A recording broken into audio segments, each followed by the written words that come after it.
بسم اللہ الرحمن الرحیم۔ بسم اللہ الرحمن الرحیم۔ سامعین و ناظرین محترم، السلام علیکم ورحمۃ اللہ وبرکاتہ۔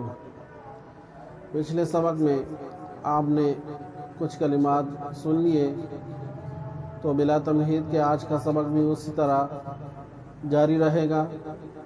تو آج بھی کچھ کلمات ہم پڑھیں گے۔ اسی مشق یعنی یہی مشق جو سکون اور جزم والا مشق ہے، یہ جاری رہے گا۔ تو اس میں قلقلے والے حروف بھی ہوں گے۔ تو چلو پڑھتے ہیں کہ ان میں سے کون سے کلمات ہیں جو آج ہم نے پڑھنے ہیں۔ تو تقریباً آج کا سبق جو ہے وہ 5 کلمات پر مشتمل ہے۔ تو ان میں سے سب سے پہلا کلمہ ہمارا ہے عدن، عشر، عصف،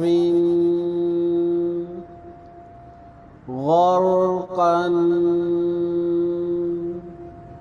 غلبا۔ یہ 5 کلمات ہیں جو آج ہم پڑھیں گے۔ روانگی کے ساتھ آپ نے سن لیے، ابھی جوڑ کر بھی اور روانگی کے ساتھ دونوں اکٹھے ان کو پڑھیں گے۔ تو چلو دیکھتے ہیں کہ ان کو جوڑ کر کس طرح پڑھا جاتا ہے۔ تو سب سے پہلا کلمہ ہمارا ہے عدن، عین دال زبر عد، نون دو زیر نین، عدن۔ ایسے نہیں پڑھنا عادانین، عادانین نہیں، بلکہ اس میں یہ کیا ہو جائے گا کہ حرکت پیدا ہو جائے گی دال میں، بلکہ عادنین۔ اور اس کے بعد اگلا کلمہ ہمارا ہے عشرین۔ تو پچھلے کلمے دال تھا، دال میں قلقلہ تھا، اس وجہ سے ہم عادنین پڑھ رہے تھے۔ اب اس کو عاشرین نہیں پڑھیں گے بلکہ عشرین۔ کیوں کہ شین جو ہے حروف قلقلہ میں سے نہیں ہے، ٹھیک ہے۔ تو اس کو کس طرح پڑھیں گے جوڑ کر؟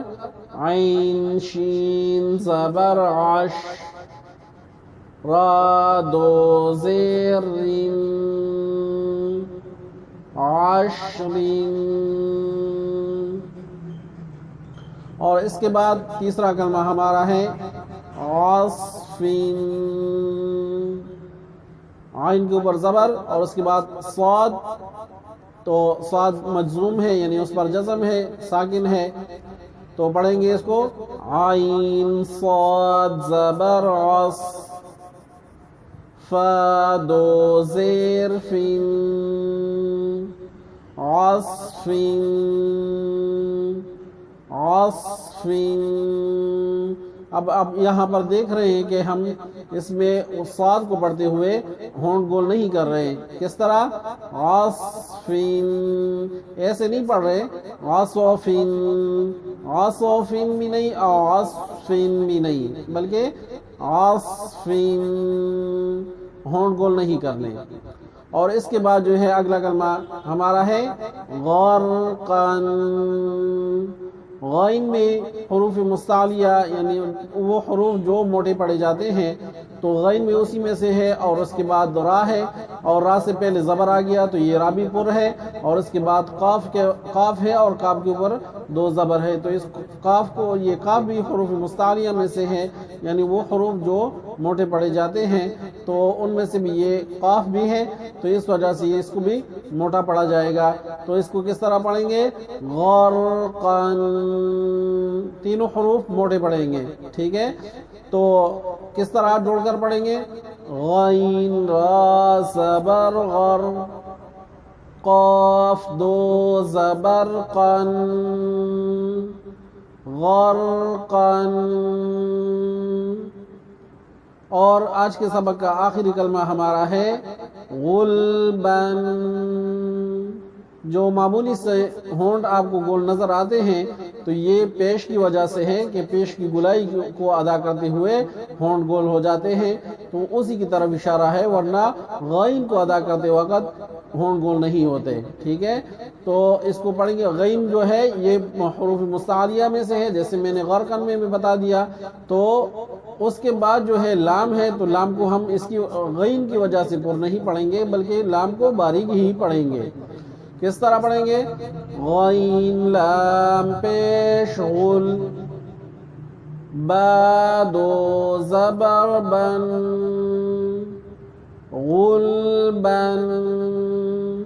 ایسے نہیں پڑھیں گے غلبن نہیں، بلکہ غلبن. غین کو پر اور لام کو باریک پڑھیں گے. غلبن، ٹھیک ہے؟ تو یہ 5 کلمات ہیں جو آج ہم نے پڑھ لی ہے. تو اب تک کے لیے اتنا ہی کافی ہے. آپ حضرات سے گزارش ہے، جو حضرات ہمارے اس چینل پر نئے ہیں تو اس چینل کو سبسکرائب کریں اگر سبسکرائب نہیں کیا، اور جن حضرات نے سبسکرائب کیا ہے تو ان کا بہت بہت شکریہ. اور ویڈیو کو لائک اور شیئر بھی کریں دوستوں کے ساتھ، تاکہ ان کو بھی فائدہ پہنچتا رہے. تو اب تک کے لیے اتنا ہی کافی ہے. وآخر دعوانا ان الحمدللہ رب العالمین.